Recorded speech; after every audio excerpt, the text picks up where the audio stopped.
क्रांतिकारी राज्यस्तरीय वक्तृत्व स्पर्धेचा उद्घाटन सोहळा काही अवधीमध्ये या ठिकाणी संपन्न होतोय। उद्घाटन सोहळ्याचे प्रमुख अतिथी ज्येष्ठ विचारवंत माननीय श्री इंद्रजीत देशमुख साहेब, क्रांती दूर संघाचे संस्थापक अध्यक्ष व समन्वय समिती गांधी एज्युकेशन सोसायटीचे सचिव माननीय किरण तात्या लाड, या कार्यक्रमाचे प्रमुख उद्घाटक आणि प्रमुख प्रवाहक सांगली जिल्हा परिषदेचे सदस्य व गटनेते, तरुणांचे आशास्थान आमचे मार्गदर्शक माननीय श्री शरद बहुलाल, प्रतिनिधी विद्या संकुलाचे प्राचार्य शिवाय जाधव सर व त्यांचे सर्व सहकारी,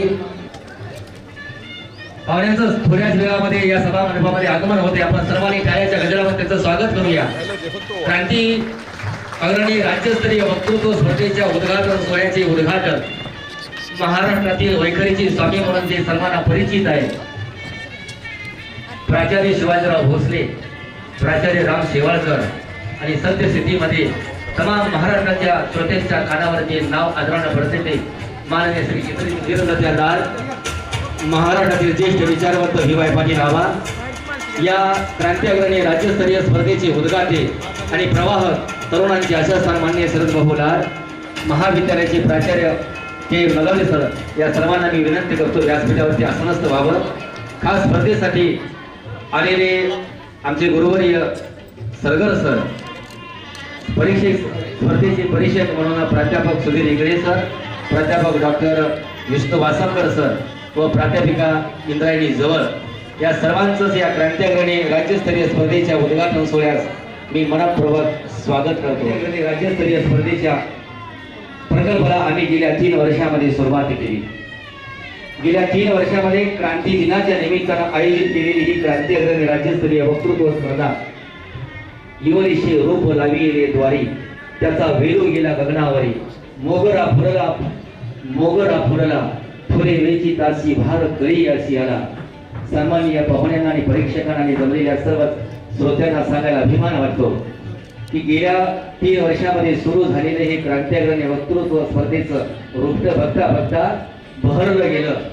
आज या स्पर्धेची ऑनलाईन जी नोंदणी आहे, देशमुख साहेब 140 महाराष्ट्रातल्या वैखरीच्या स्वामींनी क्रांती अग्रणीच्या स्पर्धेला नोंदणी केली, हे या स्पर्धेचं यश आहे। या 3ऱ्या वर्षीच्या उद्घाटन सोहळ्यासाठी आदरणीय क्रांती अग्रणी जी बहुलाल आणि क्रांतीवीरांना विजयाताई लाल यांच्या प्रतिमेचं पूजन आणि वृक्षाला जल अर्पण करून या कार्यक्रमाचं उद्घाटन आपण करावं असं मी तुम्हाला सर्वांना नम्र विनंती करतो। वृक्षवल्ली आम्हा सोयरे मनाचरे, पक्षी हे सुस्वरे आळवे,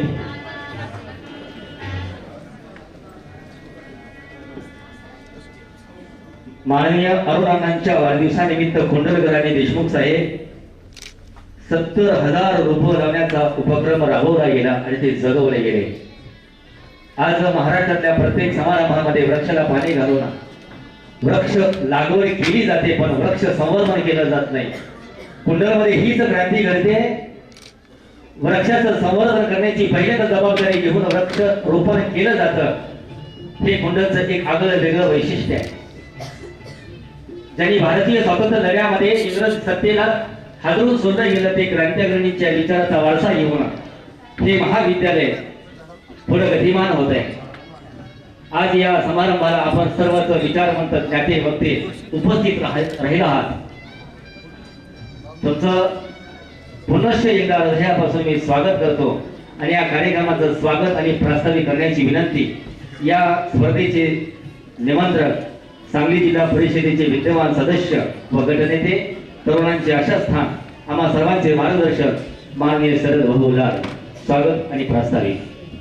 वक्तृत्व स्पर्धेचं 3ऱ्या वर्षाचं शुभारंभ करताना आम्हा मंडळींना अतिशय आनंद होतोय। 3ऱ्या वर्षाच्या वक्तृत्व स्पर्धेचं उद्घाटन करत असताना जे आपल्याला प्रमुख पाहुणे म्हणून भेटले की आपल्या जिल्हा परिषदेचे माजी सीओ, आमना सर्व युवकांचे मार्गदर्शक आदरणीय इंद्रजीत देशमुख साहेब हे आपल्याला प्रमुख पाहुणे म्हणून भेटले। खऱ्या अर्थानं आज युवकांच्यासाठी खरं काम कोण करत असेल, खरं प्रबोधन कोण करत असेल तर देशमुख साहेब.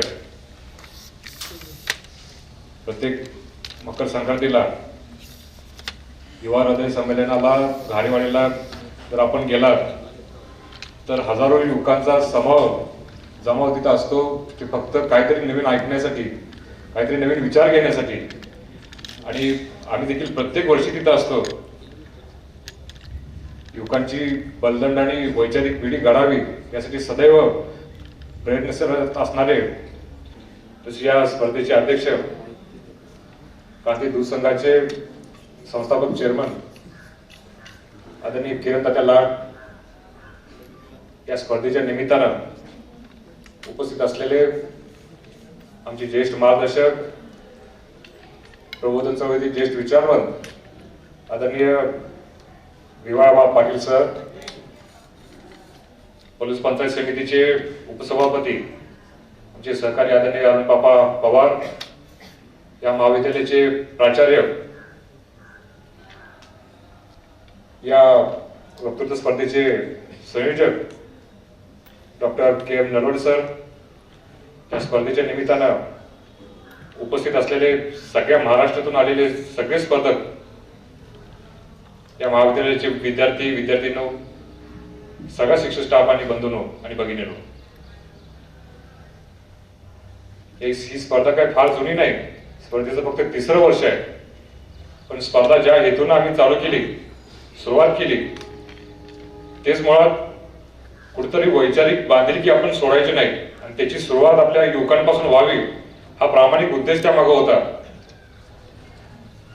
आदरणीय जी डी बापूंचं नाव या स्पर्धेला लाभतंय आणि या स्पर्धेची सुरुवात 9 ऑगस्ट या क्रांतीदिनी झाली. प्रत्येक 9 ऑगस्टला ही स्पर्धा होतेच, पण यावर्षी थोडासा काही कारणामुळे लेट झाला. पण निश्चितपणानं घ्यायचं हे नक्की होतं, कारण कुठेतरी आजकालच्या युवा वर्गाला थोडं तरी वैचारिक मंथन व्हावं, त्यानिमित्तानं विचार मांडावेत आणि बापूंना अभिप्रेत असलेलं मन आणि मेंदू बळकट असलेला युवा वर्ग डेव्हलप व्हावा, यासाठी ही सगळी धडपड चालू होती. निश्चितपणानं या स्पर्धेच्या निमित्तानं सगळ्या महाराष्ट्रभरच्या स्पर्धकांचं आम्हाला ऐकता आलं. खऱ्या अर्थानं आम्ही 2 दिवस कंटिन्यू इथं असतो, त्यावेळी सगळ्यांना ऐकत असतो, वेगवेगळे विषय त्या निमित्तानं हाताळत असतो. आजकालची तरुण पिढी बघितली, खऱ्या अर्थानं समाधान वाटतं. काहीतरी नवीन घडवायची उर्मी आहे, पण थोडीफार आपण त्याला दिशा द्यायला कुठेतरी कमी पडतो की काय असं वाटायला लागतं. आजकाल बाबा तुझं हे चुकतंय, हे असं वागायला नाही पाहिजेस, हे बरोबर आहे असं सांगणारी ज्येष्ठ पिढी आपल्यापासून दुरावते ती काय असं वाटायला लागतंय. त्यामुळे तरुण पिढीला दोष काय द्यायचा, आपण त्यांना घडवण्यात थोडंफार तरी कमी पडतोय. आपला कुठेतरी जबाबदारी आपण खालीचा वाटा का होईना पार पाडावी, त्या दृष्टीनं युवकांचा मेळावा इथं जमावा, एक वैचारिक मंथन व्हावं आणि आदर्श युवा पिढी निर्माण व्हावी आणि यातून निर्माण झालेले वक्ते इथून पुढच्या काळात समाजाला एक वैचारिक प्रबोधन करतील, अशी प्रामाणिक हेतू या स्पर्धेच्या निमित्तानं आम्ही ठेवला. निश्चितपणानं बापूंच्या वरचा विषय आहे, स्वधर्माचा विषय आहे, तुकाराम अजूनही नाही कळा, होय मी बळीराजा, कुटुंबाचा विषय आहे, पर्यावरण आणि प्लास्टिकचा विषय आहे. आजकालची या विषयावर कुठेतरी वैचारिक मंथन व्हायला पाहिजे. या स्पर्धेच्या निमित्ताने कुठेतरी तुम्ही विचार कराल, ते विचार मांडाल आणि परीक्षक तुमची निपक्षपणे तुमचं सगळं गुणांचं रेखाटन करतील आणि चांगला पारदर्शीपणाने रिझल्ट जाहीर करतील आणि आम्हा सर्व मंडळींना वक्ता घडवण्याचा रस आहे. त्यामुळे या स्पर्धेत कधीच पार्शलिटी होणार नाही, कारण आमचं ध्येय फक्त वक्ता घडवण्याचं आहे, वैचारिक पिढी घडवण्याचं आहे. त्यामुळे तुम्ही निश्चिंत राहा. सगळ्या महाराष्ट्रातून आलेल्या तरुण वक्त्यांना मी आवाहन करतो, आपले विचार इथून या व्यासपीठावरून अगदी निर्भीडपणे मांडावेत, मनापासून मांडावेत. आपल्या विचाराचं, आपल्या वक्तृत्वाचं निश्चितपणे चांगलं परीक्षण या ठिकाणी होईल. आपण आता देशमुख साहेबांचे देखील विचार ऐकणार आहोत, आदरणीय तात्यांचे विचार ऐकणार आहोत. त्यामुळं मी आज जास्त वेळ घेत नाही, पण आपल्या सगळ्यांचं मनापासून स्वागत करतो. सगळ्या महाराष्ट्रातून आलेल्या स्पर्धकांचं मनापासून स्वागत करतो आणि आपण सगळ्यांनी आज आणि उद्याचा 2 दिवस या स्पर्धेचा चांगल्या पद्धतीने आनंद उठवावा. या स्पर्धेला चांगल्या मिळालेल्या प्रतिसादाबद्दल आपल्या सगळ्यांचं मनापासून अभिनंदन करतो. आपल्या सगळ्यांचं पुन्हा एकदा स्वागत करतो. जय हिंद, जय महाराष्ट्र. अनेक द्यावे कदा न सोडावे चरण त्यांचे. या संतांच्या अभंगाला अनुरूप असणारं जे व्यक्तिमत्व आज महाराष्ट्रामध्ये दमदारपणानं उभं आहे ते आदरणीय देशमुख साहेब. आज आपल्या या पदस्पर्शानं आणि उपस्थितीनं क्रांती अग्रणी राज्यस्तरीय स्पर्धेला एक वेगळी उंची प्राप्त होते. तुमचं स्वागत हा एक औपचारिक भाग असला तर तुमच्या वैखरीनं आज आलेला प्रत्येक श्रोता तल्लीन झाल्याशिवाय राहणार नाही. या उद्घाटन सोहळ्याचे सन्माननीय अध्यक्ष माननीय किरण दत्यालाल यांचं स्वागत करण्याची विनंती मी प्राचार्य डॉक्टर के एम नरळे सरांना विनंती करतो की त्यांनी त्यांचं स्वागत करावं. खंबीरपणानं आम्हा सर्वांना साथ देणारे आणि महाविद्यालयामध्ये एका वेगळ्या उंचीवर जाण्यासाठी तळमळणारे आमच्या सर्वच प्राध्यापकांच्या पाठीवरती शाबासकीची थाप देणारे आमचे किरण दत्यालाल या ठिकाणी अध्यक्षस्थानी आहेत. त्यांचंही यथोचित सत्कार आणि स्वागत महाविद्यालयाचे प्राचार्य करत आहेत.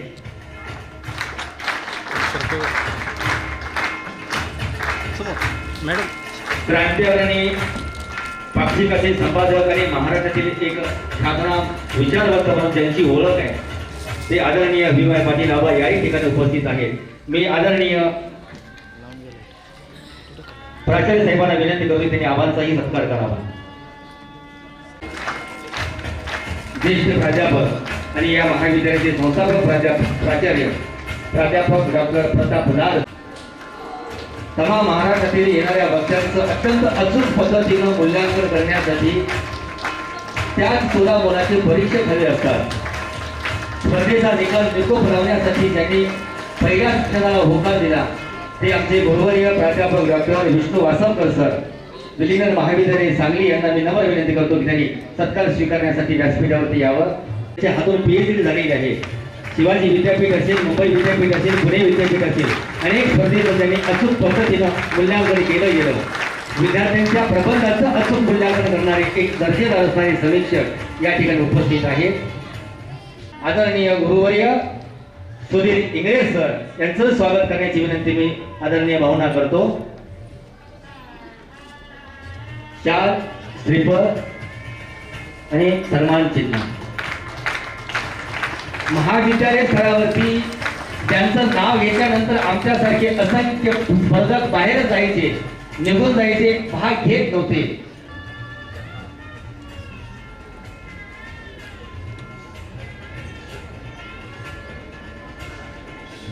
महाराष्ट्रातील आलेल्या सर्वच स्पर्धकांना आणि इथं उपस्थित असलेल्या सर्वच विद्यार्थी बंधू भगिनींना पुन्हा एकदा सांगावं वाटतं की ही स्पर्धा महाराष्ट्रामध्ये एक आगळं वेगळं स्थान निर्माण करणारी आहे. कोणाच्या शाळांवर अजूनही मोठ्याने वाढवू द्या. हे चैतन्य आहे हे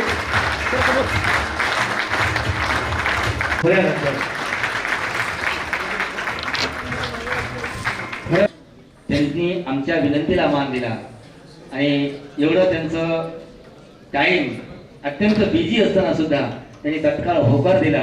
हे खरंच आमचं भाग्य आहे. मी देशमुख साहेबांना नम्र विनंती करतो की त्यांनी आपल्या मनोगताला उद्घाटनपर मनोगताला प्रारंभ करून उपस्थित असणारे महाराष्ट्रभरातून आलेले सर्व दीदी दादा आणि तुम्हाला नेमकेपणाने झोपण्यासाठी उपस्थित असणारे सर्व ताकदीचे परीक्षक,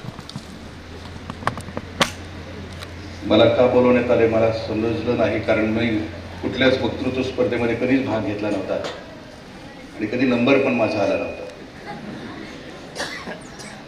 कदाचित असं असतं की एखादी गोष्ट ठळकपणानं जर सांगायची असेल तर त्याच्यामध्ये विरोधाभास असावा लागतो. म्हणजे खडू जर पांढरा असेल तर फळा काळा असावा लागतो. तसा उद्घाटनाला असा माणूस आणावा की ज्यानं कधीच वक्तृत्व स्पर्धेमध्ये भाग घेतलेला नसावा. त्यामुळं या स्पर्धेचे नियम, स्पर्धेमध्ये काय प्रभावी ठरतं, काय प्रभावी असावं याच्याविषयी मी कधीच विचार केलेला नव्हता. तर प्रबोधनाच्या बाबतीमध्ये कधीतरी सुरेश भट असं म्हणतात की बोलून पाषाणाची दुनिया बदलली नाही, बहर इथे शब्दांचे मी नुसतेच उतरले होते. म्हणजे असं म्हटलं जातं की प्रबोधनानं माणसं, पेटेंट वाक्य आहे काही जणांचं, प्रवचनानं माणसं सुधारत नाहीत, कीर्तनानं माणसं सुधारत नाहीत आणि तमाशानं बिघडत नाहीत. याच्यावर ठाम श्रद्धा असणारी बरीचशी लोक या जगामध्ये आहेत. कारण प्रबोधन याचा अर्थ की आत बोध झाल्यानंतर माझ्यामध्ये परिवर्तनाला सुरुवात झाली, असे शब्द, असे विचार असतात. पण घडत नाही असं. दारूबंदीवर प्रबोधन करणारे खूप मोठे वक्ते, भाषण खूप प्रभावी असायचं. दारू पिल्यानंतर कुटुंबाचा नाश कसा होतो, व्यक्तीचा नाश कसा होतो, याच्यावर खूप जबरदस्त प्रबोधन करायचे. आणि प्रबोधन झाल्यानंतर ते कृतीने दाखवायचे की बाबा दारू वाईट कशी आहे ते दाखवायचे. त्याच्यासाठी ते प्रयोग पण करायचे. 2 तासाच्या भाषणानंतर ते प्रयोग असा करायचे की खिशामधून ते किडे घेऊन जायचे, जिवंत किडे. एक दारूची बाटली घेऊन जायचे, 2 ग्लास घेऊन जायचे, काचेची ग्लास घेऊन जायचे. एका ग्लासमध्ये दारू ओतली जायची, एका ग्लासमध्ये पाणी ओतलं जायचं. खिशातले किडे पाण्याच्या ग्लासमध्ये टाकण्यात यायचे, दारूच्या ग्लासमध्ये टाकण्यात यायचे. दारूच्या ग्लासमधले किडे मरायचे. 2 तासाच्या भाषणानं पुढील श्रोत्यांना प्रभावित केलेले ते प्रबोधनकार हातात तो दारूचा ग्लास घ्यायचे की ज्या ग्लासमध्ये किडे मेलेले असायचे आणि ते म्हणायचे, बघा दारूमध्ये किडे टाकले तर ते सुद्धा मरतायत, तुम्ही पीत जाऊ नका. पण पिणाऱ्यांचं वैशिष्ट्य असं असतं की ते सचिन तेंडुलकरनं सेंचुरी मारली तरी पितात, शून्यावर बाद झाला तरी पितात आणि ग्राउंडवर पाणी पडलं तरी पितात. मग त्यातच उठून एक जण म्हणायचं, होय गुरुजी, म्हणूनच आम्ही दारू पितो की पोटातले किडे मरतात म्हणून आम्ही दारू पितो. 20 वर्ष प्रबोधन केल्यानंतर गुरुजींच्या लक्षात आलं की दुनिया बदलत नाहीये. त्यांनी जाहीर केलं की माझं आता हे शेवटचं प्रबोधनाचं व्याख्यान असेल. सगळ्याला आमंत्रण दिलं, शेवटचं भाषण. आज मात्र त्यांनी बाटली दारूची 1 न घेऊन जाता 2 घेऊन गेले. 2 तासाचं भाषण खूप प्रभावी, भावना विचारांची खूप सुंदर मालिका, श्रोत्यांना प्रभावित केलं. आणि पुन्हा प्रयोग सुरू झाला आपला नेहमीचा. एका ग्लासमध्ये पाणी, एका ग्लासमध्ये दारू, किडे टाकण्यात आले. गुरुजी म्हटले, बघा पीत जाऊ नका, दारूमुळे किडे मरतात. पुढच्यातलं ईर्षाने एक जण म्हटलंच, म्हणूनच आम्ही पितो. गुरुजींनी या दोन्ही बाटल्या आणल्या, त्या दोन्ही बाटल्या तोंडाला लावल्या आणि प्यायला सुरुवात केली, ढसा ढसा ढसा. पुढचे म्हटले की गुरुजी काय करता तुम्ही, आयुष्यभर दारूबंदीचा प्रचार केला, प्रबोधन केलं आणि आता सर्वांच्या समक्ष 2 बाटल्या तुम्ही पिता कसं काय? ते म्हणजे माझ्या डोक्यात जो प्रबोधनाचा किडा आहे तो एकदा मरावा म्हणून मी दारू पितो. प्रबोधनाच्या बाबतीमध्ये हे सगळ्या गोष्टी सांगितल्या जातात.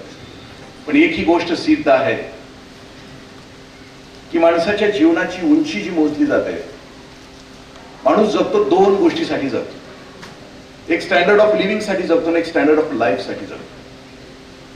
स्टँडर्ड ऑफ लिव्हिंग साठी जगणारी असतात ती खा प्या आणि मजा करा, eat drink and be happy, ये दिल मांगे मोर.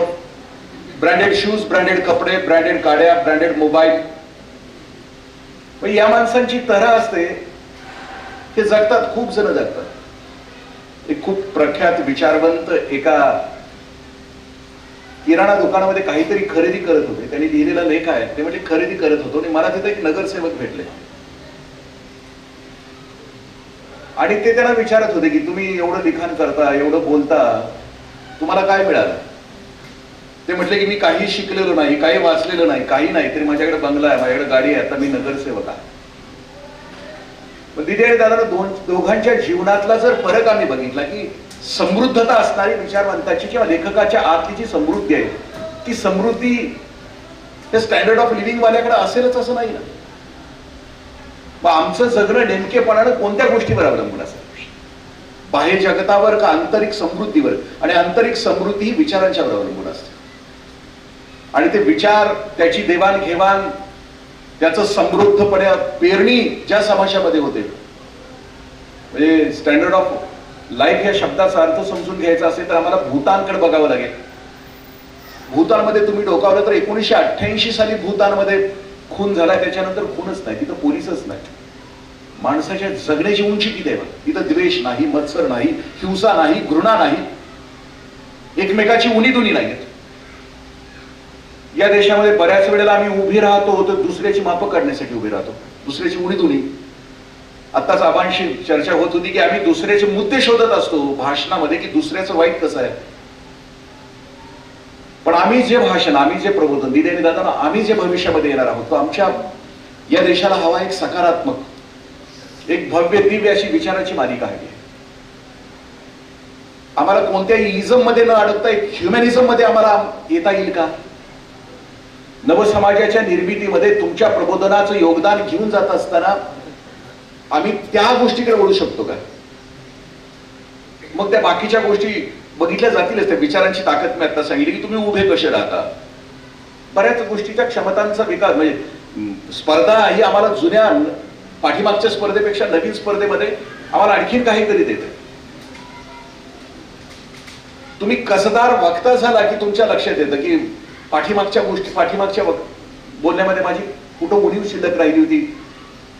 जसं की लता मंगेशकरनी एखादा स्टेज शो केला, एखादं गाणं म्हटलं की ते फक्त तिलाच कळतं, गाणं म्हणून संपल्यानंतर तिलाच कळतं की आरोह कुठं चुकला होता, अवरोह कुठं चुकला होता, किंवा आणखीन कुठं मी माझ्यात ताण वाढवायला हवी होती. ते गाणं संपल्यानंतर तिच्या वेळेला विचार करते, त्या वेळेला तिला समजतं. तो तिच्या अनुभवाचा भाग असतो, तो तिच्या समृद्धीचा भाग असतो.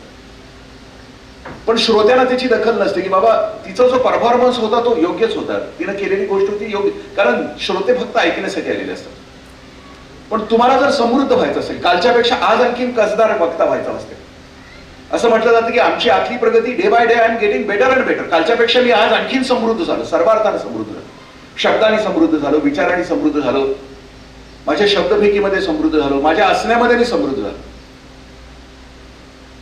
समृद्ध होणं याचा अर्थ की माझ्या आतल्या या गोष्टीसाठी असणाऱ्या सगळ्या क्षमतांचा विकास होणं.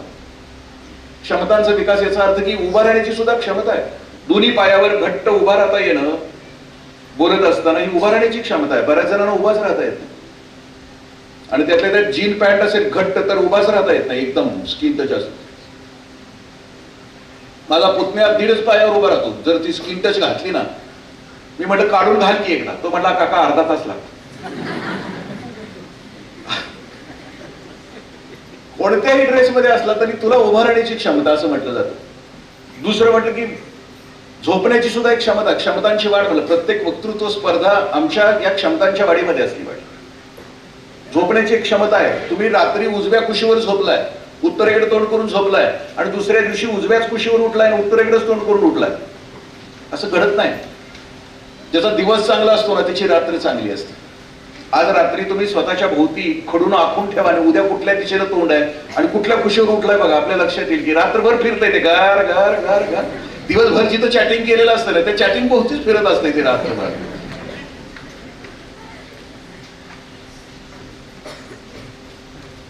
हे पोडियम ठेवलेलं असतं, हे खरं तर पारदर्शक आहे.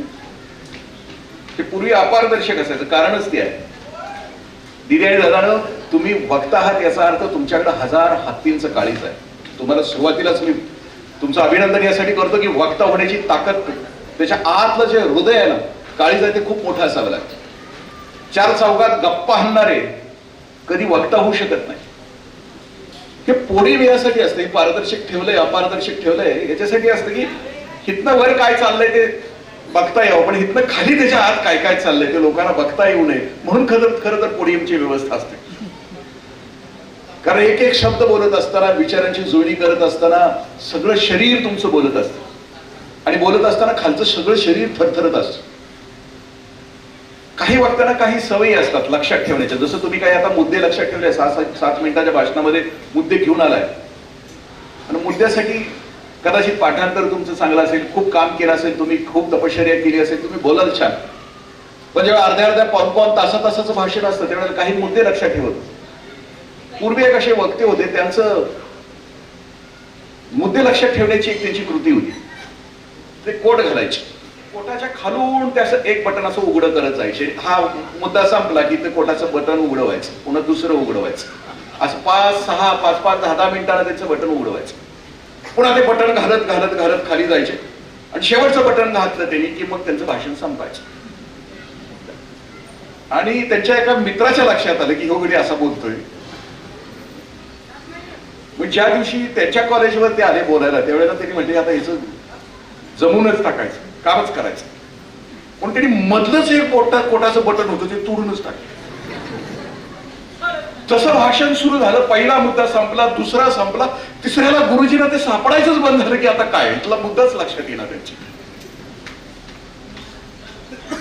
मांडणी करत असताना अशा बाह्य कुठल्याही आलंबनाची आवश्यकता असता कामा नये. कारण मांडणी करत असताना माझे मुद्दे सुरानं निघालेत, चढत्या भाजणीनं निघालेत आणि त्याच्यासाठी बाह्य आलंबनाची आवश्यकता म्हणजे कसदार वक्तव्य आहे. अनेक प्रत्येक बोलत असताना अनेक प्रकारचे वक्ते असतात. राजकीय वक्ते वेगळे असतात, सामाजिक वक्ते वेगळे असतात, आमच्या परमार्थातले वक्ते वेगळे असतात. प्रत्येकाची बोलण्याची तो ज्या क्षेत्रामध्ये बोलतो त्या क्षेत्राची भाजणी असते. अटल बिहारी वाजपेयी म्हणजे तुम्हाला कधी शौक आहे का नाही माहित नाही, मला स्वतःला एक शौक आहे की मी सगळ्यांची भाषणं म्हणजे कन्हैया कुमारांच्या पासून ते सुभाष बाबूंच्या पर्यंतची भाषणं. मी कराडला व्हिडिओ असताना विनुताई चव्हाण तिथं यशवंतराव चव्हाण साहेबांची खूप भाषणं आहे. वेळ मिळाला की मी तिथं जायचो आणि सांगायचो मला हे भाषण ऐकायचं आहे साहेबांचं. साहेबांच्या भाषणामध्ये खूप सुसंस्कृतपणा होता, शब्दामध्ये वजन होतं. म्हणजे जसं साहेबांचं व्यक्तिमत्व होतं. कारण दुसरी गोष्ट लागते की ज्याला प्रभावी वक्ता व्हायचं त्याचं जगणंही तसं असावं लागतं. नाहीतर हिथं बोलायचं, खूप ताकदीनं बोलायचं आणि बाहेर जाऊन व्यसनी व्हायचं, त्याचा कधीच प्रभाव नसतो. व्यक्तिमत्वाचा प्रभाव त्याच्या बोलण्यावर कित्येक वक्ते तुमच्या लक्षात येईल. जसं की आयझॅक न्यूटन नावाचा माणूस, खूप मोठी कर्तबगारी होती. इंग्लंडच्या सभागृहामध्ये त्यांना खासदार म्हणून घेण्यात आलं आणि सगळ्या सदस्यांना वाटायचं की न्यूटन साहेबांनी एकदा बोलावं, पण ते कधीच बोलत नव्हते. शक्यतो काम करणारी माणसं बोलत नाहीत. माझ्यासारखी जी उथळ असतात ती बोलत राहतात, जी कामच करत नाहीत ती फिरत राहतात, बोलत राहतात. न्यूटन साहेब एक दिवशी ऑक्टोबरचा महिना होता, सभागृह सुरू होतं आणि खूप थंडी होती. त्या सभागृहाची खिडकी उघडी होती आणि न्यूटन साहेब त्या दिवशी उठल्यानंतर सगळं सभागृह पिन ड्रॉप, सगळा विषय थांबले की आता न्यूटन साहेब बोलणार आहे. म्हणून सगळ्यांचे कान टावकारले, आता काहीतरी बोलणार आहे. कर्तबगार माणूस. न्यूटन साहेब एवढेच म्हटले की थंडी वाजते तेवढी खिडकी बंद करा. एवढे 4 शब्द बोलले तरी 5 मिनिटं टाळ्या वाजत होते. कारण तपश्चर्या होती. ज्याचे बोध परिवर्तनासाठी बोलले जातात ती त्याच्या आयुष्याची तपश्चर्या असते. आणि तपश्चर्याचे बोध ज्या वेळेला येतात बाहेर त्यावेळेला त्याला प्रचंड वजन असते. नुसते बोलणारे वक्ते या जगानं नाही स्वीकारले, पण जे कृतिशील आहेत त्याला जगानं स्वीकारलंय. तिसरी गोष्ट आणखीन सांगितलं जातं की तुमच्या भाषणाची सुरुवात तुम्ही कशी करता, तुमचा गाभा कसा आहे. येताना माझ्या बरोबर एक मित्र आणला मी की लोकसत्ता स्पर्धेमध्ये तो कोल्हापूरमध्ये तो विभागात पहिला होता, राज्य पातळीवर. मी त्याला येताना विचारत होतो काय रे नेमकं काय काय असतं तुझ्या स्पर्धेमध्ये, जरा उभा राहा क्षेत्रात. बघितलं असेल याला ऐकलंही असेल दादाला. आणि हा आता नुसतं बोलत नाही, हा आता केरळमध्ये 10-20 दिवस आता राहून तिथल्या लोकांची सेवा करून आलेला आहे. आज तो जर बोलू लागला केरळ या विषयावर, तो जर बोलू लागला केरळमध्ये झालेली वाताहत, केरळमधल्या कुटुंबियांची व्यथा, त्यांच्यापर्यंत अन्नधान्य पोहोचवत असताना 10-15 दिवस तिथलं सगळं सहन करत असताना, कारण तो वक्ता बनत असताना आता तो कार्यकर्त्याकडे निघालाय. आणि आता पुन्हा कार्यकर्ता म्हणून ज्या वेळेला वक्ता म्हणून तो उभा राहील त्यावेळेला त्याच्या शब्दाला एक वजन असणार आहे. दिदी आणि दादा आपल्याला ठरवायचं, आपल्याला नुसतं वक्ता नाही राहायचं. आपल्याला भविष्यामध्ये एक चांगला वक्ता व्हायचं तर आपल्या कार्याला कृतिशीलतेची जोड द्यायची. कारण समाज खूप विचित्र आहे. राजकीय भाषेबद्दल एकदा चव्हाण साहेबांचं एक भाषण असं होतं की चव्हाण साहेब उपपंतप्रधान असताना औरंगाबादला आले. 500-600 गाड्या त्यांना भेटायला आले सुभेदारी रेस्ट हाऊसवर. आणि सत्ता निघून गेली. पुढच्या वेळेला औरंगाबादला खाजगी कामाला गेले त्यावेळेला कोणी भेटायला आलं नाही. आणि त्यावेळेला त्यांचं जे भाषण झालं करायला त्याच्यानंतर सत्तेवर असताना आणि सत्तेवर नसताना त्यावेळेला चव्हाण साहेबांनी खूप सुंदर वर्णन केले की समाज किती विचित्र आहे. ते असं म्हणतात की सोनं पांघरून मी एरड्या विकायला बसलो, गिराईक हट्टा हटना. आणि वाकळ पांघरून मी सोनं विकायला बसलो, गिराईक येता येईना. अशा विचित्र समाजामध्ये आम्ही असताना आमच्या प्रबोधनाची धार, आमच्या बोधाची धार तितक्या ताकदीची असली पाहिजे. सुरेश भट आणखीन असं म्हणतात की स्वतःच्या आतला शोध घेत असताना आम्ही वक्ता म्हणून दुभंगलेलं, स्प्लिट पर्सनॅलिटी म्हणून समाजासमोर येणार का? सुरेश भटांचं काव्य खूप सुंदर आहे. अशा माझ्यासारख्या भोंदू प्रबोधन करते असं म्हणतात की ताठ कॉलरीचा ताठा वाकणारा, वंचनाचं ज्याची त्याला खुपणार, शब्द सरी आणि तथाकथित 10, 15, 20 मिनिटा किंवा तासाभराच्या या वक्तृत्वावर ज्याला स्वतः आता एक ताठपणा आलाय, त्याच्याविषयी सुरेश भट असं म्हणतात की ताठ कॉलरीचा ताठा वाकणार आहे, वंचनाचं ज्याची त्याला खुपणार आहे. ही वंचन आहे. मी वक्तृत्व यशस्वी झालो, मला समाज मान द्यायला सुरुवात झाला, ते अंतिम नाहीये. वंचनाचं ज्याची त्याला खुपणार आहे. गटारात खुपसुनी माना सूर्य शोधिती जे, गगन का तयाशी मिंधे राहणार आहे. म्हणजे गटारात खुपसून माना आत जे सूर्य शोधताय. आम्ही आमच्याच त्या डबक्यामध्ये असणार आहे का? तेवढ्या छोट्या गोष्टीमध्ये असणार आहे. गटारात खुपसुनी माना सूर्य शोधिती जे, गगन का तयाशी मिंधे राहणार आहे. मठो मठी मंबाजीनी लाख करू द्या कीर्तने, विठू काय बेमानाना पावणार आहे. विठू कधी बेमानाना पावनत. आम्ही प्रबोधनकार म्हणून स्वतःची निवड करणार असू आणि भविष्यामध्ये याच गोष्टीकडे लक्ष देणार असू, तर स्वतःच्या अंतर्बाह्य गोष्टीकडे आम्हाला लक्ष देत आमचा विकास करायचा, आमच्या स्वतःचा विकास करायचा. जे विषय देण्यात आलेले त्या विषयापैकी फक्त 2 विषय मला ज्या पद्धतीने सांगता येईल त्या पद्धतीने मी सांगण्याचा प्रयत्न करतो. पहिला एक विषय आहे स्वधर्म नावाचा. ज्ञानेश्वरीमध्ये स्वधर्माच्या विषयी खूप सुंदर ओवी आहे. असं म्हणतात की स्वधर्म जो बापा तो नित्य यज्ञ जाणपा, म्हणून तेथ पापा संचार आहे. स्वधर्म याचा अर्थ की तुझ्या वाट्याला जी भूमिका आली आहे, म्हणजे मी घरामध्ये असताना मी कुटुंब प्रमुख असेल, समाजामध्ये असताना मी या देशाचा नागरिक असेल आणि पर्यावरणामध्ये असताना मी विश्वाचा नागरिक असेल. या तिन्ही ठिकाणी जर माझा मी स्वधर्म पाळला तर तो स्वधर्म पाळायचा कसा आहे? स्वधर्म जो बापा तो नित्य यज्ञ जाणपा. मी माझी भूमिका आहे ती यज्ञ म्हणून करणार आहे. म्हणजे मी इथं प्राध्यापक म्हणून असेल तर मी नीटपणाने 1 तासाचं डिलिव्हरी माझी सुंदर करणार आहे. की जसं योगी अरविंद दुसऱ्या दिवशी 1 तास बोलायचं असेल तर आदल्या दिवशी 3 वाजेपर्यंत वाचत राहायचे. विद्यार्थ्यांच्या समोर मला जायचं आहे तर मला रात्रभर वाचलं पाहिजे, कारण मला रोज नित्य नूतन माझ्या लेकरांना द्यायचं. आणि अरविंद वर्गात घुसले की अख्खं कॉलेज त्या वर्गाच्या भोवती असायचं आणि अख्खं कॉलेज त्यांना ऐकायचं. मी प्राचार्य असताना माझ्याकडे एक प्राध्यापक होते, त्यांच्याकडे एक 200 पेजीची वही होती, त्याच्यात सगळा सिलेबस होता. गेले 20 वर्ष त्या वहीच्या पलीकडे त्यांनी काहीच शिकवलं नाही पोरं. मी एकदा ती वही घेतली आणि माझ्या ड्रॉवर मध्ये ठेवली. या गुरुजींनी काय करावं, नोटीस बोर्डवर लिहून ठेवलं माझी वही हरवली, जे कोणी मला मिळवून दिली त्याला 1000 रुपये बक्षीस. हा स्वधर्म नव्हे. जसं की मी अधिकारी आहे, मी अधिकार पदावर पोहोचल्यानंतर भ्रष्टाचार न करणं, पाप न करणं, माझ्या वाट्याला आलेलं कर्म मी ताकदीनं करणं, याचा अर्थ की स्वधर्म आहे. आणि स्वधर्म दिदी आणि दादानो 4 गोष्टीने बनतो. भाव, विचार, वाणी आणि कृतीने बनतो. माझा स्वधर्माचा भाव कसा आहे? ताकदीचा आहे का? विशाल आहे का? व्यापक आहे का? माझ्या स्वधर्माचे विचाराची मांडणी सकारात्मक आहे का? तिसरी गोष्ट, माझी वाणी या सगळ्यांनी युक्त, माझ्या स्वधर्माची जगण्याची पद्धत आणि त्याच्यासाठी मी वापरत असलेली वाणी त्या ताकदीची आहे का? आणि माझी कृती त्या ताकदीची आहे. हा 1 दिवसाचा माझा जर काम झाला, आज 1 दिवसाचा माझा धर्म मी पाळला, स्वधर्म पाळला, तर ती 1 दिवसाची पूजा होईल. मग माऊली असं म्हणतात की स्वकर्म कुसुमांची वीरा तोषा लागी होय अपार. 1 दिवसाचा स्वधर्म मी नीटपणानं पाळला आणि रोज मी याच पद्धतीनं पाळत राहिलो स्वधर्म, तर आयुष्यभराची ती माझी महापूजा होऊन जाईल असं.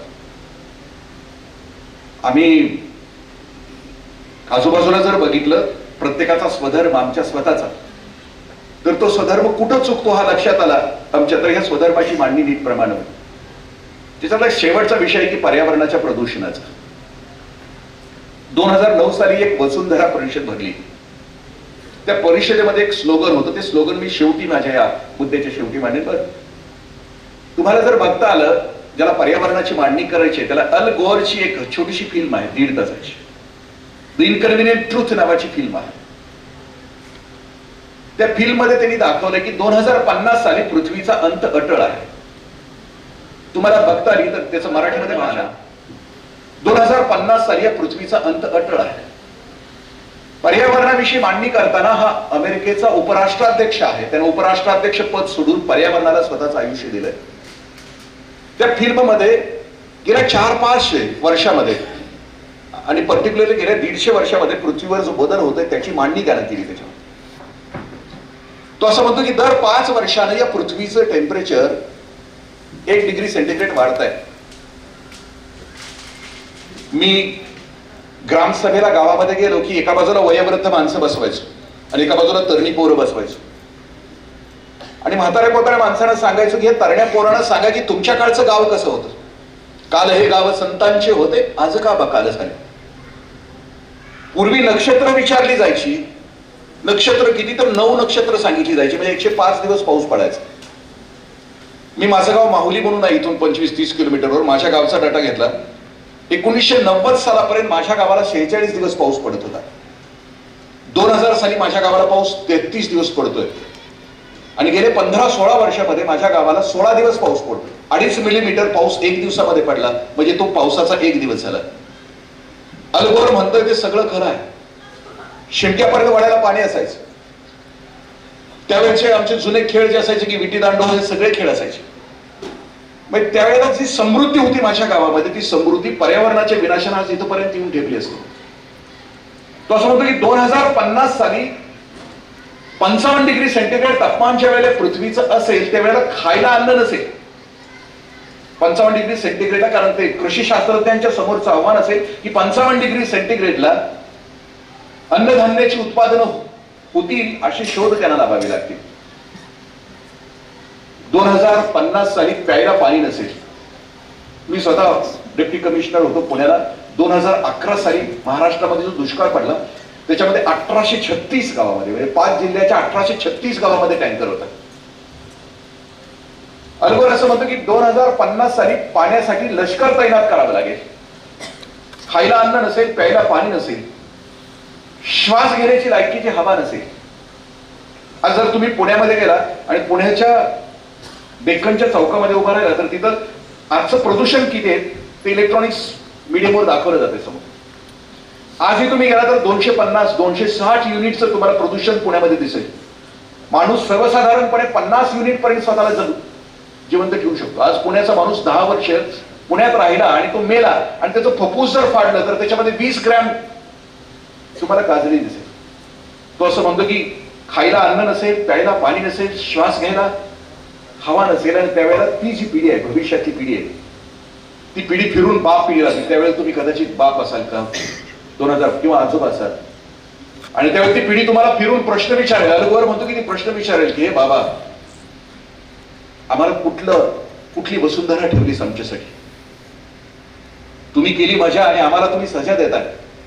आम्हाला जगण्याच्या लायकीची पृथ्वी का नाही ठेवली, वसुंधरा का नाही ठेवली? त्यावेळेला ती पिढी तुम्हाला फिरून प्रश्न विचारेल. पर्यावरणाचा प्रश्न आहे, जितक्या ताकदीने आम्ही पुढे नेऊ, कारण त्या परिषदेमध्ये असं ठरलं 2009च्या सगळे देश जगभरातले एकत्र आले आणि ही चिंता सुरू झाली की वसुंधरा संपते आहे.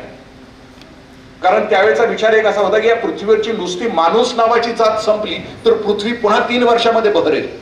इतका पराक्रम आपण केला गेल्या अनेक वर्षामध्ये. नुसती माणसाची जात मेली या पृथ्वीवरून तर जेवढ्या स्पेसीज होत्या सगळ्या प्राण्यांच्या पक्ष्यांच्या त्या पुन्हा 3 वर्षामध्ये पुन्हा या पृथ्वीवर बहरेल.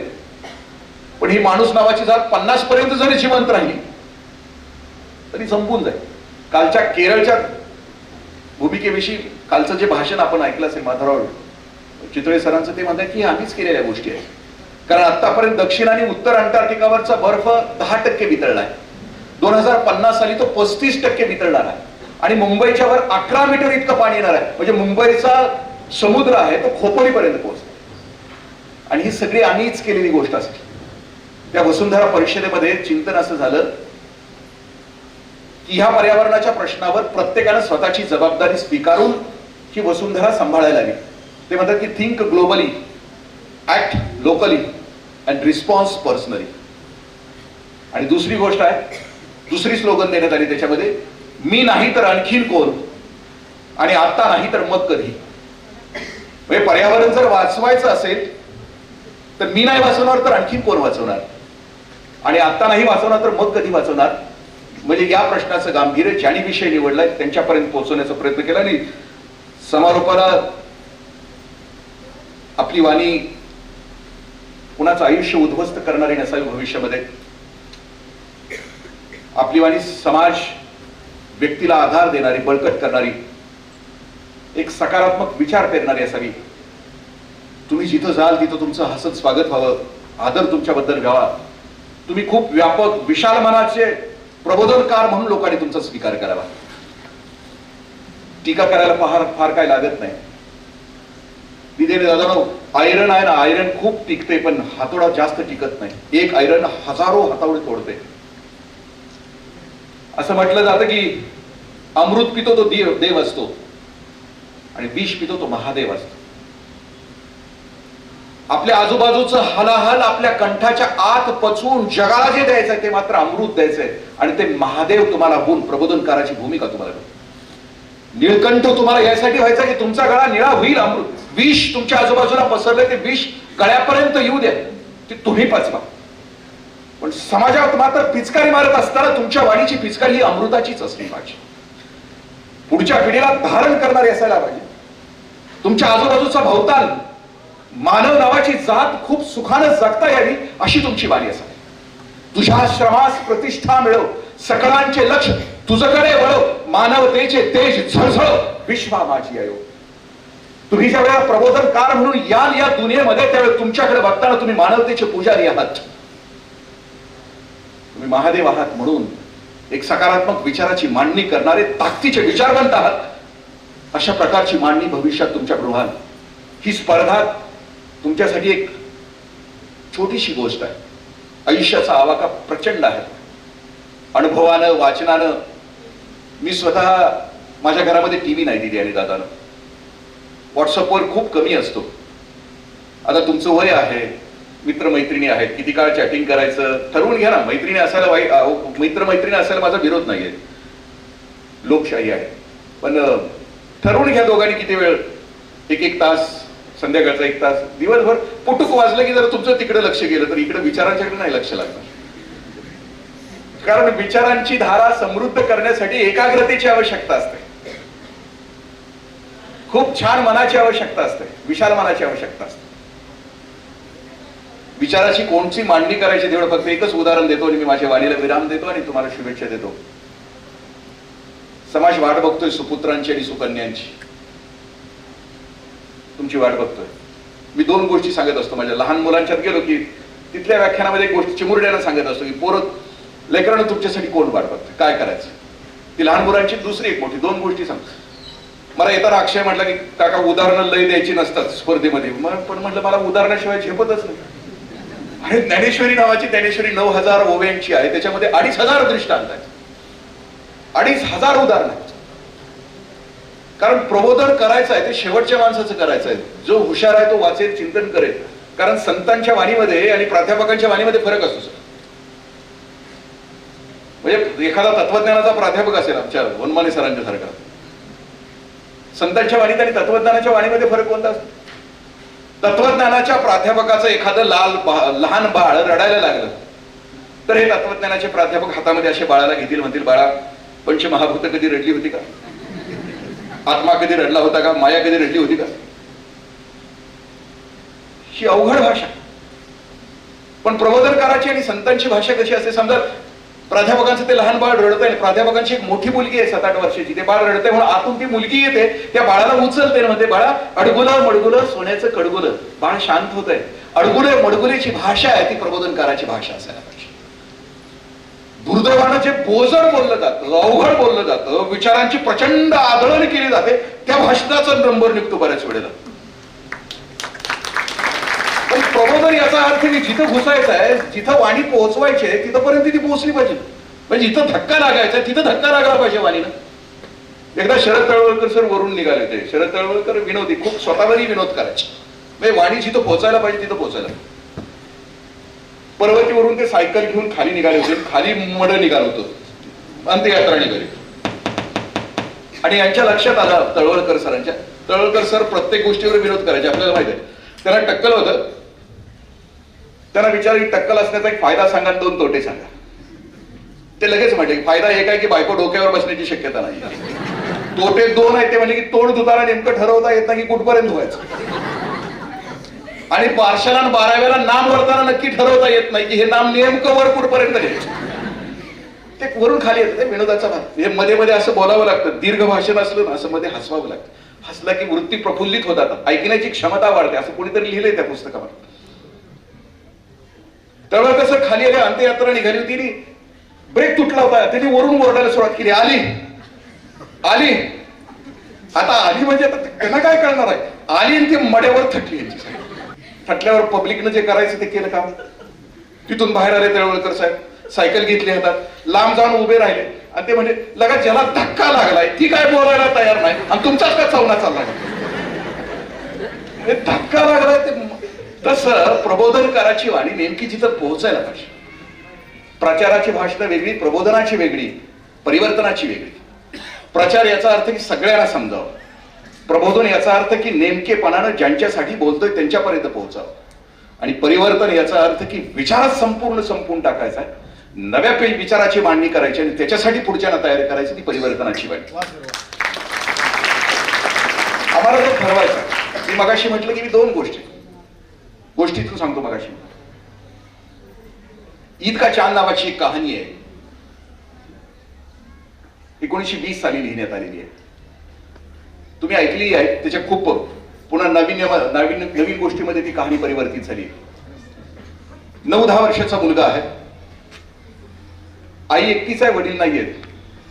आईनं त्याच्यासाठी गावामध्ये जत्रा आली, पाळणा आहे, झोपाळा आहे, आणि आईने त्याच्यासाठी दूध आणलंय. सांगितलं की बाळाला आज दूध पोळी घालायची, आज सण आहे. आईने चुलीवर दूध ठेवलंय.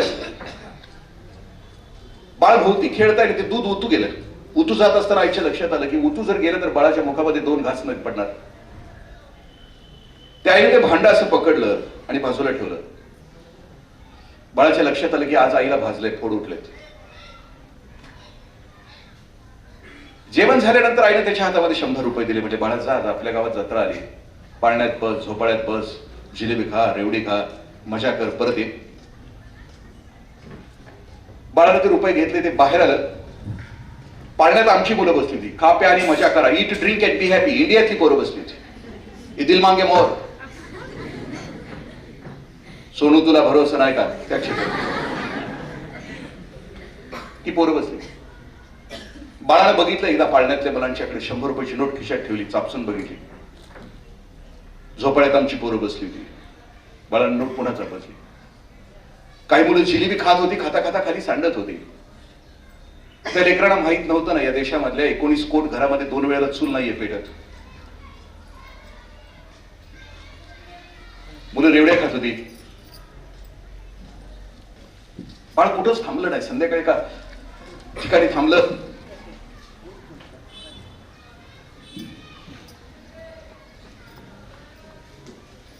हे सगळे स्पर्धक आहेत का, उशिरा आलेले हे सगळे का श्रोते आहेत?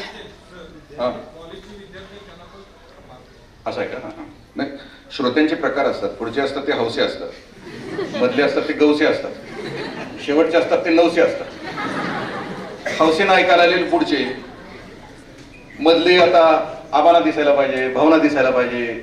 एकदा दिसलं की आम्ही आहे, तुमच्याच मागे आहे, तुम आगे बढो हम तो. मधले ते जास्तीत जास्त आपल्या नेत्यानं बघावं यासाठी मधले धडपडत असत.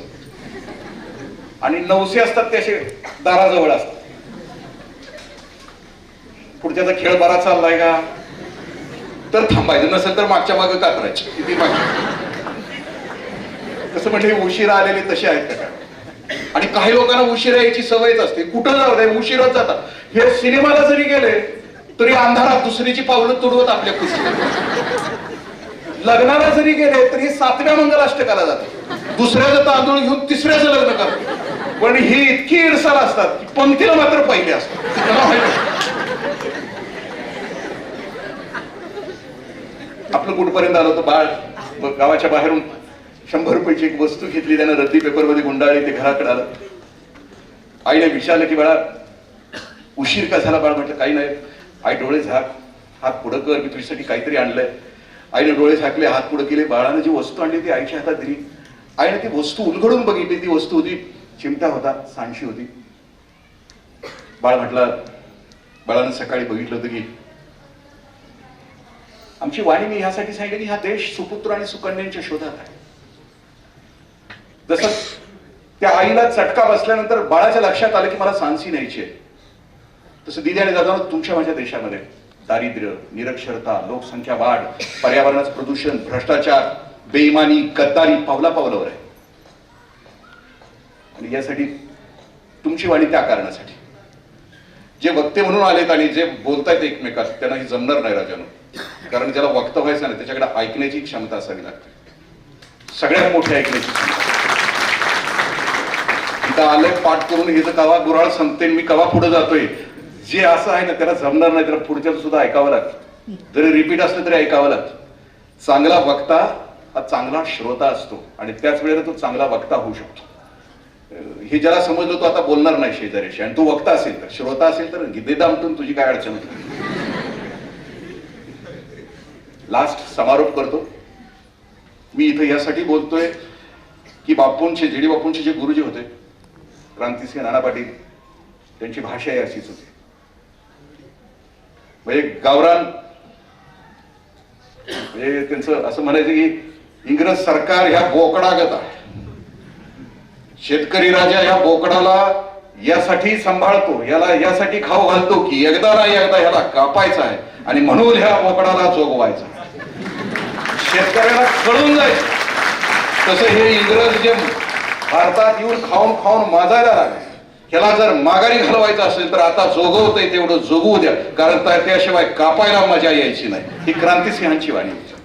तीच वाणी मी आपल्याशी आता बोलतोय, तुके याची वाणी.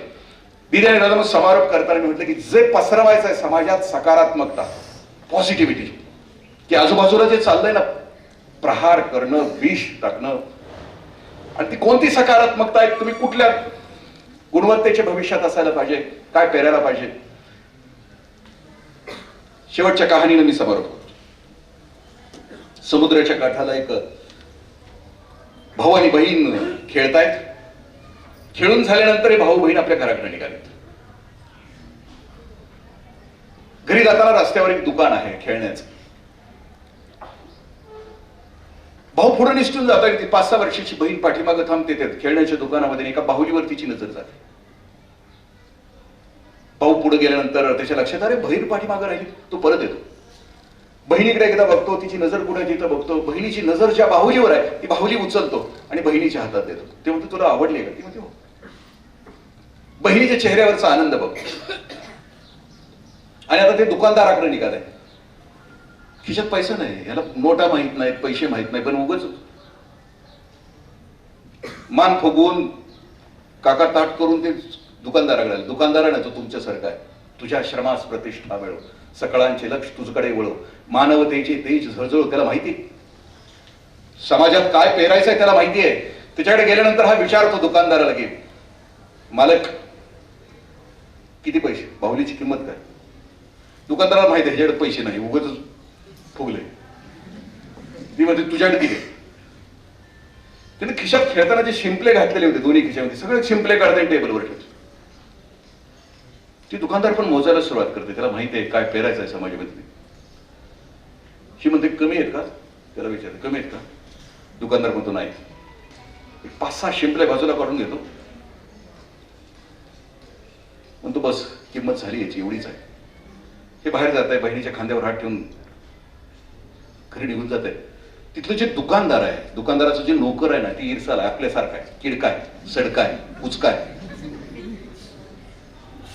त्याला नुसती दुसऱ्याची मापच काढणं आणि त्याला धंद्याशिवाय दुसरं काय कळतच नाही, फायद्याशिवाय त्याला दुसरं काहीच कळत. जन्मापासून स्वार्थी आहे. की जिथं प्रबोधनाची आवश्यकता आहे तिथं असलं ईर्षाला आहे ते मॉडेल. आणि ते म्हणतंय मालकाला, मालक काय दिवाळ काढायचं आहे का? एवढी अनमोल, एवढी महागा मोलाची बाहुली फुकट देऊन टाकली. दिदे आणि दादानं जे दुकानदाराचं जे वाक्य आहे ते वाक्य प्रबोधनकाराचं, ते जगणं प्रबोधनकाराचं, ती विचाराची मांडणी तुमच्याकडून भविष्यात व्हावी. दुकानदार म्हणतो की दादा, त्या लेकराला पैशाची किंमत माहित नाही, त्याला नोटा माहित नाही, त्याला पैसा म्हणजे काय माहित नाही. त्या लेकराला ज्यावेळेला भविष्यामध्ये पैशाची किंमत माहित होईल ना, त्याला कळेल ना, आणि माझ्या बाहुलीची किंमत कळेल, त्यावेळेला त्याच्या लक्षात येईल की ह्या जगामध्ये एक माणूस असा होता की माझ्या बहिणीच्या चेहऱ्यावर सुख आणण्यासाठी त्यानं आपली किमती बाहुली माझ्याकडे दिली. हा विचार ज्यावेळेला त्याच्या लक्षामध्ये प्रकट होईल त्यावेळेला तो समजेल की ह्या जगामध्ये खूप चांगली माणसं आहेत आणि जगामध्ये तो पॉझिटिव्हिटी पेरत राहील, सकारात्मकता पेरत राहील आणि ही जग सुखी होईल. दिदी आणि दादानं जग तुमची वाट बघतोय, समाज तुमची वाट बघतोय. वाणी सगळ्यांनाच दिली जात नाही, खूप कमी लोकांना दिली जाते. विद्वत्ता सगळ्यांच्याकडे असते, पण वाणी सगळ्यांना दिली जात नाही.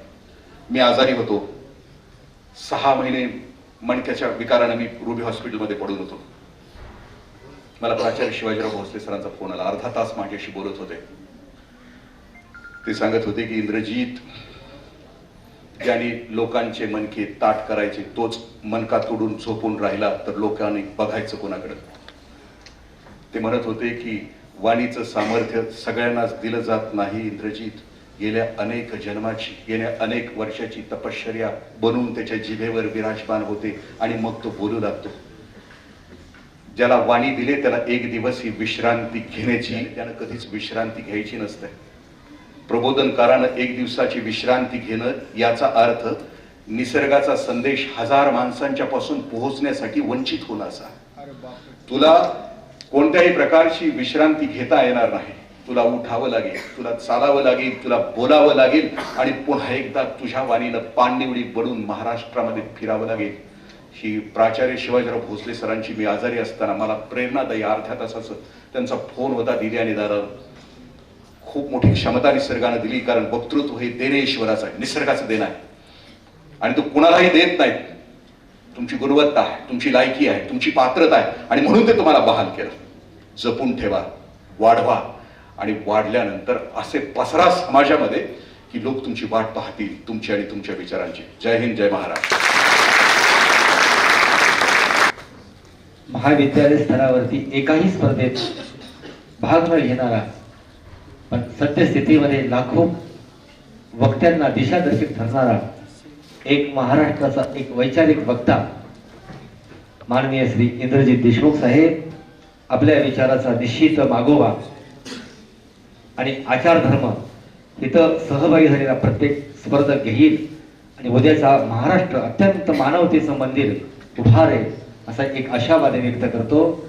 आणि या उद्घाटन सोहळ्याचं अध्यक्षीय समारोप करण्याची विनंती मी आदरणीय किरण तेल्लार यांना करतो. आज या ठिकाणी क्रांतिअग्नी जी.डी. बापूलाड कला वाणिज्य महाविद्यालयाच्या वतीनं घेण्यात आलेल्या क्रांतिअग्नी राज्यस्तरीय वक्तृत्व स्पर्धेच्या उद्घाटनाच्या निमित्तानं उपस्थित असणारे जिल्हा परिषदेचे, आमच्या जिल्हा परिषदेचे माजी CO देशमुख साहेब, या कार्यक्रमासाठी उपस्थित असणारे आमचे वक्तृत्वातलेच गुरु V.Y. पाटील सर, त्या कॉलेजचे प्राचार्य नरोडे सर, कुंडलगावच्या सरपंच पुजारीताई, जिल्हा परिषदचे सदस्य आणि गटनेते शरद भाऊ, पंचायत समितीचे उपसभापती अरुण पापा, या स्पर्धेसाठी आलेले सर्व स्पर्धक, या कॉलेजचे सर्व प्राचार्य, प्राध्यापक, प्राध्यापिका, विद्यार्थी बंधू आणि भगिनी, देशमुख साहेबांचं आपण या कार्यक्रमाला पाहुणे म्हणून निवड केली. साहेब म्हणाले मला का बोलवलं हेच कळालं नाही आणि मला वाटते वक्तृत्व काय असावं आणि स्पर्धेमध्ये आपले कोणते मुद्दे कोणत्या विषयावर कशा पद्धतीने मांडावं हे सांगण्यासाठीच तुम्हाला मी बोलवलं होतं. आणि मला वाटतं की त्यांच्या भाषणातून हे सर्व गोष्टी विषयात झाल्या. या महाविद्यालयाला खरोखर मला धन्यवाद द्यावासा वाटतो. युनिव्हर्सिटीमध्ये असणाऱ्या सर्व कॉलेजने वेगवेगळे इव्हेंट आचरणात आणलेले असतात, परंतु आज समाजामध्ये गरजेची बाब आहे की वक्तृत्व. नुसता अभ्यास असून चालत नाही, पण ती समाजापुढे मांडणी असावी लागते. मगाशी देशमुख साहेबांची चर्चा झाली. या देशाचं वाटोळ होण्यामध्ये दोन्ही भाग आहे आणि दोन्ही लोक काढली, डावे असो आणि उजवे असो. काही लोकांनी नुसतं प्रबोधन केलं आणि काही लोकांनी नुसती लूट केली. खरं म्हणजे दोन्ही गोष्टी माणसाकडे असल्या पाहिजेत. आज माणसाकडे नुसता अभ्यास असून चालत नाही, समाजापुढे त्या विषयाची मांडणी असली पाहिजे. त्यासाठी वक्तृत्व स्पर्धा खरोखर चांगल्या. मला आठवते मी या शाळेमध्ये होतो त्यावेळेला सुद्धा वक्तृत्व स्पर्धा VY पाटील सर घ्यायचे आणि एखाद्या विषयावरचं व्याख्यान तेच आम्हाला लिहून द्यायचे, पाठांतर करून घ्यायचे. आणि नुसतं पाठांतर नाही तर त्या विषयाला असणाऱ्या प्रत्येक उच्चार त्या विषयांकित असला पाहिजे अशा पद्धतीची रिहर्सल करून घ्यायची. आज समाजामध्ये सगळ्या गोष्टी दिसत आहेत. साहेबांनी मगाशी सांगितलं व्हॉट्सअपचा चॅटिंगचा वापर फार मोठ्या प्रमाणात होतो. त्यामध्ये चांगल्या गोष्टी साहेब असतात काही. मला वाटतं साहेबांच्या भाषणाच्या क्लिप बऱ्यापैकी आपल्या व्हॉट्सअपवर येतात. देशमुख साहेबांनी मगाशी सांगितले मी मोठ्या नेत्याने आम्ही सुद्धा खरोखर आपले भाषणाच्या क्लिप ऐकतो, पण त्या न ऐकता काही ठिकाणी वेगळ्या पद्धतीने सुद्धा आपण चॅटिंग करत बसतो. मगाशी 2 विषय या ठिकाणी साहेबांनी विषय तुमच्या पुढे केले, 2 स्वधर्म आणि पर्यावरण. सगळेच विषय तुम्हाला दिलेले चांगले आहेत, परंतु 2 विषयावर चांगल्या पद्धतीने त्याने कशा पद्धतीने असावं, पर्यावरण काय असावं आणि कसं असावं आणि धर्म काय असावा, ह्या सगळ्या गोष्टी तुमच्या पुढे सांगितल्या. ह्या सगळ्या गोष्टी अभ्यासातून तयार होतात. माणसं नुसती पुढारीकरण पण करायला मिळालं म्हणजे तयार होतात असं नाही. आणि जी माणसं अभ्यासातून तयार होतात ती मला वाटते यशवंतराव चव्हाणासारखी मोठे व्यक्ती होतात, देशमुख साहेबांसारखे मोठे व्यक्ती होतात. पण ह्या लोकांनी ज्या पद्धतीने अभ्यास करून प्रत्येक विषयावर सखोल अभ्यास केला आणि त्याच्यावर मांडणी केली. आमचे मला वाटतं हुनमाने साहेब सर सुद्धा प्रबोधनाचं काम चांगल्या पद्धतीने करतात. साहेब बापू गेले, नागनाथ नायकडे गेले, ही माणसं मोठी प्रबोधन चांगल्या गोष्टीचं प्रबोधन करणारे असायची. काही अडचणी राजकारणामध्ये आम्हाला सुद्धा आल्या आणि राजकारणामध्ये डाव्यांचा पक्ष सोडायचा नाही, पण डावा विचार सोडायचा नाही, पण आपण कुठेतरी गेलं पाहिजे. त्यावेळेला अण्णा म्हटले आपण कुणाला तरी NT दाजींना आपण विचारलं. अण्णा, VY पाटील सर सगळे आम्ही गेलो होतो आणि दाजींना सांगितलं आम्ही राष्ट्रवादी काँग्रेसमध्ये जातो. दाजींनी नेहमीप्रमाणे शिवा घातल्या चांगल्या. आणि त्याच्यानंतर मला वाटतं VY पाटील म्हटले की आता आपण शांताराम बापूंच्याकडे जाऊया, गरुड शांताराम गरुडांच्याकडे. महाराष्ट्रामध्ये चांगल्या गोष्टीचं प्रबोधन करणारी मंडळी त्यांच्याकडे आपण जाऊया. बापूंच्याशी त्यांचे सलोख्याचे संबंध असायचे आणि त्यावेळेला खरोखर आम्ही त्यांच्याकडे गेलो. त्यांनी सुद्धा आमचं खूप, मगाशी साहेब म्हटले तसं थोडं दुःखाचं ऐकावं लागतं, त्यावेळेलाच माणसानं बोलावं, तसं त्यांनी आमचं सगळं ऐकून घेतलं. आम्ही आज काय आहोत काय होतो हे सगळं ऐकून घेतलं आणि मग त्याच्यानंतर एक प्रतिक्रिया त्यांनी व्यक्त केली. जा तू म्हटले अण्णाला, खरंच जा, पण विचार सोडू नको. आम्ही आमच्या आयुष्यामध्ये प्रबोधनाशिवाय काही काम केलं नाही आणि त्याच्या पलीकडची एक खंत अशी आहे की आमच्या पलीकडे आमच्यासारखे प्रबोधनकार सुद्धा जन्माला घातलेले नाही. त्यामुळे आज पुढचा समाज कसा चालणार हे आम्हाला कळत नाही. पण आज देशमुख साहेबांच्या सारखे अनेक लोक आता या ठिकाणी विचारवंत या ठिकाणी प्रचार आपला प्रबोधन करतायत आणि व्याख्यानमालेत वक्तृत्व स्पर्धेच्या माध्यमातून अनेक काही प्रबोधनकार तयार व्हावं, वक्तृत्व करणारी माणसं तयार व्हावी, अशा पद्धतीचा उपक्रम ह्या कॉलेजच्या प्राध्यापकांनी आणि प्राचार्यांनी त्यांच्यानी राबवला. त्याबद्दल खरोखर मी त्यांना धन्यवाद देतो. आणि याच्या पुढे सुद्धा त्यांनी चांगल्या पद्धतीनं विद्यार्थ्यांचं प्रबोधन करण्याचं काम त्यांनी करावं, लोकांच्या पुढे हे विषय जावे, अशा पद्धतीची पुन्हा एकदा अपेक्षा करतो आणि माझे 2 शब्द संपवतो. जय हिंद. धन्यवाद सध्या. बापूंचाच विचार घेऊन ही स्पर्धा आम्ही मार्गस्थ करतोय. गेली 3 वर्ष झालं स्पर्धेमध्ये चिंतनासाठी विषय कोणते असावे या संदर्भातलं सर्व जे मार्गदर्शन आहे ते आमचे गुरुवर्य गांधी एज्युकेशन सोसायटीचे सहसचिव प्राध्यापक रोकडे सरांच्या कल्पकतेतून या विषयाची निवड आम्ही केलेली आहे. संयोजक या नात्याने मी त्यांना त्रिवार वंदन करतो. या कार्यक्रमाला कुंडलच्या सरपंच प्रमिलाताई पुजारी या उपस्थित आहेत. त्यांचं स्वागत करण्याची आमची जबाबदारी आहे. मी आदरणीय प्राचार्य नगरे सरांना विनंती करतो की त्यांनी त्यांचं स्वागत करावं. पालघर जिल्हा परिषदेच्या सदस्या सावे मॅडम या ठिकाणी उपस्थित आहे. मी त्यांनाही व्यासपीठ देण्याची विनंती करतो.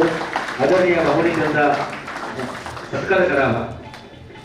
पालघर जिल्हा परिषदेच्या सदस्या सावे मॅडम प्लीज. ते 2 वर्ष ज्यांनी या स्पर्धेचं प्रथम क्रमांक मिळवला, देशमुख साहेबांच्या विचाराप्रमाणे जे अत्यंत अलगुड्याची जी भाषा व्यक्त करून ज्या विद्यार्थीनं या ठिकाणी नंबर मिळवला ती विद्यार्थिनी या ठिकाणी उपस्थित आहे.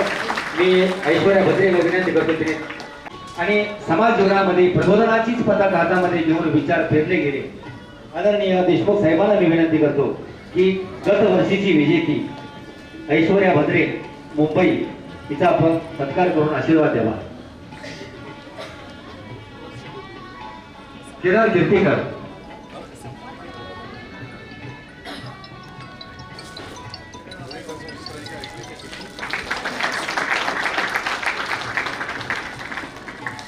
या कार्यक्रमाचे अध्यक्ष माननीय किरण तात्या लाड,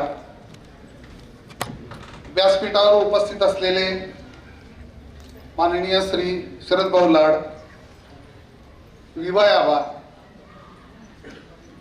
त्याचबरोबर पलूस तालुका पंचायत समितीचे उपसभापती पवार साहेब, कुंडलगावच्या ग्रामपंचायतीच्या सरपंच पुजारी मॅडम, त्याचबरोबर गांधी एज्युकेशन सोसायटीचे सचिव माननीय शहाजी लाड, सहसचिव रोकडे सर, इतर मान्यवर, या स्पर्धेसाठी उपस्थित असलेले सर्व परीक्षक, स्पर्धेत सहभागी होणारे सर्व स्पर्धक, महाविद्यालयाचे सर्व सहकारी प्राध्यापक बंधू भगिनी, त्याचबरोबर महाविद्यालयाचे सर्व विद्यार्थी बंधू भगिनी,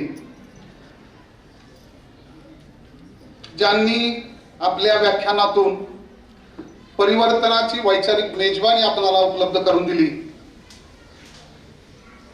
खऱ्या अर्थानं त्यांचं वक्तृत्व किंवा व्यक्तिमत्व कसं आहे आपल्याला त्यांच्या व्याख्यानातून समजलं असेलच, परंतु त्या तरुणांसाठी थोडीशी वेगळी ओळख त्यांची एका वाक्यात सांगेन. ते या महाराष्ट्र राज्याला मिळालेले सुसंस्कृत असे MPSC क्लास 1 ऑफिसर आहेत.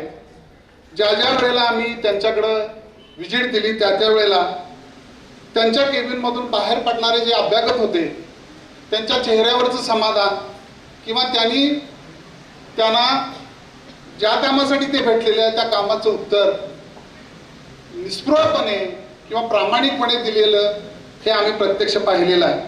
अर्थात मी आपला अधिक वेळ न घेता त्यांना मी धन्यवाद देतो, कारण तुम्ही पहिल्याच खरं तर या व्याख्यानाच्या उद्घाटनाला यावं अशी आमची अपेक्षा होती, परंतु निदान 3ऱ्या व्याख्यानाला तरी उपलब्ध झाला. संस्था चालकांच्या वतीनं, शरद भाऊंच्या वतीनं, संयोजक समितीच्या वतीनं, अरुणांच्या वतीनं, किरण दातांच्या वतीनं आपणास मी धन्यवाद देतो.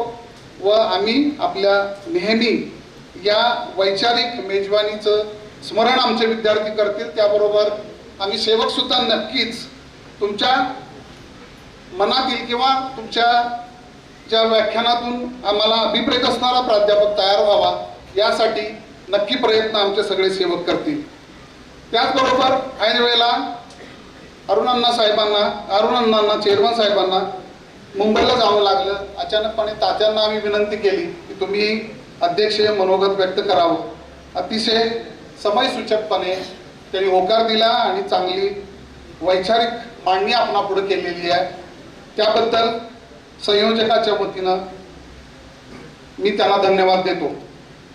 त्याचबरोबर विवाय आबा हे उपस्थित आहेत. सर्व मान्यवर स्टेजवर उपस्थित आहेत, स्टेजच्या समोर उपस्थित आहेत. त्यांचंही मी या कार्यक्रमानिमित्त आभार मानतो, त्यांना धन्यवाद देतो. खरं तर विद्यार्थ्यांनी या संधीचा नक्की फायदा घ्यावा. या संदर्भामध्ये शरद पवारांच्या मार्गदर्शनाखाली आम्ही अनेक गेले 3 वर्ष प्रयत्न करतोय. यावर्षी नक्की आम्हाला यश आलं असं मी मान्य करेन, कारण विद्यार्थी किंवा वक्ते अतिशय शांतपणे व्याख्यान ऐकत होता. खरं तर ते जे काय असेल ते स्किल हे माननीय देशमुख साहेबांचंच आहे. आणि त्याचबरोबर या स्पर्धेचं संयोजन करण्यासाठी सर्वतोपरी समर्पित भावनेनं जे काही आम्हाला सामर्थ्य किंवा जे काही आम्हाला सहकार्य शरद भाऊंनी केलेलं आहे त्यांच्याबद्दल त्रिवार धन्यवाद. अशाच पद्धतीचं सहकार संस्थांच्याकडून राहील, त्यांच्याकडून राहील. जे काही वार्ताहर असतील त्या वार्ताहरांचंही मी या कार्यक्रमामध्ये धन्यवाद देतो, त्यांचं आभार मानतो. इतर जे कोणी अनावधान माझ्याकडून आभार मानण्याचे राहिले असतील त्यांनी आपले आभार मानले असे समजून आपण सर्वांचे आभार मानू. हा कार्यक्रम उद्घाटनाचा इथं संपेल आणि नंतर लगेचच ही स्पर्धा सुरू होईल. धन्यवाद.